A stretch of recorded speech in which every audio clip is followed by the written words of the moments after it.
চাকরি প্রত্যাশী আমার ভাই ও বোনেরা, আশা করি আপনারা সকলে ভালো আছেন। আমিও ভালো আছি। ডাক ও টেলিযোগাযোগ বিভাগের আগামী 20/12/2025 তারিখ যে বিভিন্ন পদের যে পরীক্ষার সময়সূচি প্রকাশ ছিল, যে আগামীকাল, আজকে তো 19 তারিখ, আগামীকাল যে পরীক্ষা ছিল তার কিন্তু সবগুলো পরীক্ষা কিন্তু বন্ধ হয়ে গেছে বা স্থগিত হয়ে গেছে। অলরেডি আপনাদের ফোনে কিন্তু মেসেজ চলে গেছে, আপনারা চেক দেন।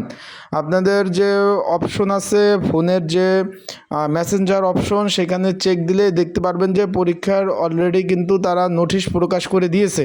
নোটিশে তারা কি লিখছে আমরা একটু পড়ে শোনাই। যে আগামী 20/12/2025 তারিখ যে অফিস সহকারী কাম কম্পিউটার মুদ্রক্ষিক থেকে 4 ক্যাটাগরি যে পদ ছিল, যে পদে যে পরীক্ষা হওয়ার কথা ছিল তা অনিবার্য কারণবশত স্থগিত করা হয়েছে। পরীক্ষার নতুন তারিখ শীঘ্রই এই বিভাগের ওয়েবসাইটে এবং মোবাইলের SMS-এর মাধ্যমে আপনাদের জানিয়ে দেবে। তার মানে পরীক্ষা আগামীকাল হচ্ছে না। যারা আগামীকাল ঢাকা যাওয়ার জন্য রওনা দিয়েছিলেন বা দূর দূরান্ত থেকে, তারা যাবেন না, আগামীকাল পরীক্ষা হবে না। পরীক্ষা খুব শীঘ্রই অনুষ্ঠিত হবে। তাই যারা পরীক্ষার্থী রয়েছেন, পরীক্ষার প্রস্তুতিমূলক একটা সাজেশন রয়েছে, প্রিপারেশন নিতে হবে। লিখিত পরীক্ষা হবে। যারা এখনও সাজেশনটা নেন নাই, স্ক্রিনের উপর যে হোয়াটসঅ্যাপ নাম্বার রয়েছে, ডিসক্রিপশন বক্সে যে নাম্বার রয়েছে, এই নাম্বারে মেসেজ করতে পারেন, যোগাযোগ করতে পারেন। যোগাযোগ করে আপনারা সাজেশনটা নিয়ে কিন্তু পড়তে পারবেন।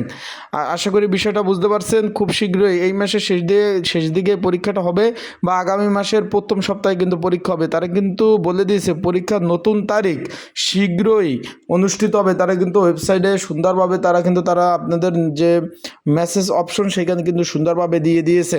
তাই সকলে ভালো থাকবেন, সুস্থ থাকবেন, পড়াশোনা করেন ভাই। পড়াশোনা ছাড়া কোনো বিকল্প নাই, পড়তে হবে। আর এখানে পরীক্ষার্থী অনেক, আবারও বলতেছি ভাই, এখানে পরীক্ষার্থী অনেক, তাই পড়তে হবে। ভালোভাবে পড়াশোনা করে তারপর পরীক্ষার হলে যাবেন। ভালো থাকুন, সুস্থ থাকুন, চোখ রাখুন আমার ইউটিউব চ্যানেল, ফেসবুক পেজে। অলরেডি কিন্তু আপনাদের ফোনে কিন্তু মেসেজ দিয়ে দিয়েছে। আপনারা মেসেজ অপশনগুলো চেক করে দেখতে পারেন। পরীক্ষা কিন্তু হবে না, আগামীকাল পরীক্ষা বন্ধ।